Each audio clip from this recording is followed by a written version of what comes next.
आज या ठिकाणी घोटी टोल नाका राष्ट्रवादी युवक काँग्रेस पक्ष शरदचंद्रजी पवार च्या सर्व कार्यकर्त्यांनी, त्याच्यामध्ये इगतपुरीचे कार्यकर्ते असतील, नाशिक जिल्ह्याचे आमचे अध्यक्ष असतील, युवकचे प्रदेशचे पदाधिकारी असतील, आम्ही सर्वांनी मिळून बंद पाडला।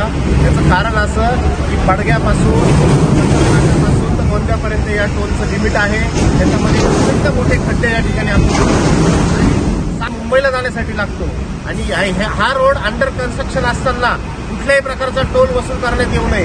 काल एका कॉलेजच्या मुलाला त्या ठिकाणी खड्ड्यामध्ये अडकून मोटरसायकलमध्ये त्याच्या डोक्यावरून ट्रक गेली, तिची नुकसान भरपाई ही नॅशनल हायवे अथॉरिटी ऑफ इंडियाने दिली पाहिजे, ही आमची प्रकर्षाने मागणी आहे। हे सरकार या ठिकाणी महायुतीचा अतिशय झोपलेल्या अवस्थेमध्ये त्या ठिकाणी राहतं, कुठल्याही प्रकारचं संवेदनशील सरकार हे नाही। आम्ही नागरिकांचे हाल कुठल्याही परिस्थितीने पाहू शकत नाही। नागरिकांना, गाडीधारकांना या